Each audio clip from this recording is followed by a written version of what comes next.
Magisuon pa dayon ang atong ebanghelyo sa narration may tugod sa panangistoryahanay ni Jesus o ni Nicodemo.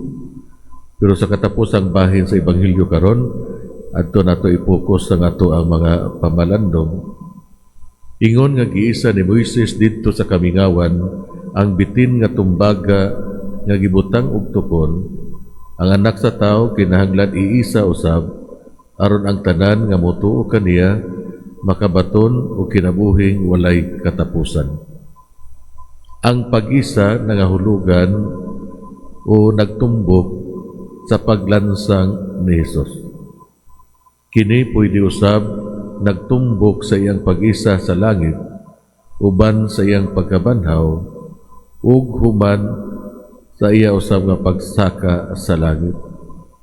Ang malingkawas ng mga buhat ni Jesus gilarawan sa bronseng bitin sa desyerto. Sa panahon nga giisa ang duha, ang bronseng bitin ug si Jesus, ang tanan nga motan-aw mahimong gawasnon o giluwas gikan sa kamatayon. Ang libro sa Numero, chapter 21, verses 4 to 9, nagsaysay sa mga reklamo sa mga Israelitas tungod sa kakapoy ug makuyaw nga biyahe sa ilahang padulong sa Promised Land o sa yutang gitaan. Ilahang gisaway si Moises, mirebilde sila batok sa Ginoo. Isip Diyos nung silot, ang mga Israelitas gipaak sa mga biting makahilo. Pero sa diha nga nagbasol o naginulsol, ang Ginoo nagsugo kang Moises sa paghimo og bronseng bitin o gibutang kini sa ibabaw sa usa ka tukon. Ug si kinsa ang motan-aw sa bronseng bitin mamaayo.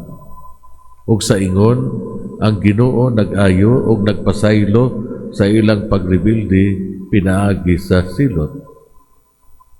Ug karon sa panahon kita nakasala, kita nagrebilde batok sa Ginoo.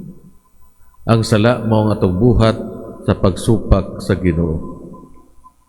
Kung gusto nato ang pasaylo, kaayuhan ug kaluwasan, din kita mohangad uban sa minulsulong kasing-kasing ngadto kang Hesus nga gilansang sa krus. Kung nangandoy kita og bag-o kinabuhi, magsugod og bag-o ug adunay ikaduhang kahigayunan, kita mohangad uban sa nabag-ong kasing-kasing ngadto sa nabanhawng Hesus.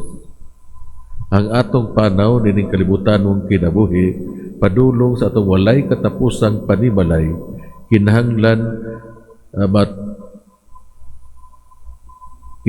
mohangad kita kang Hesus, anaa kita dili mawala sa atong agianan ug mabot nato ang ato ang mga tumong. Mangutan ako sa inyo ang tagatagsa, kumusta man ang imong kinabuhi? Kauban ba nimo si Jesus? O wala ba si Jesus?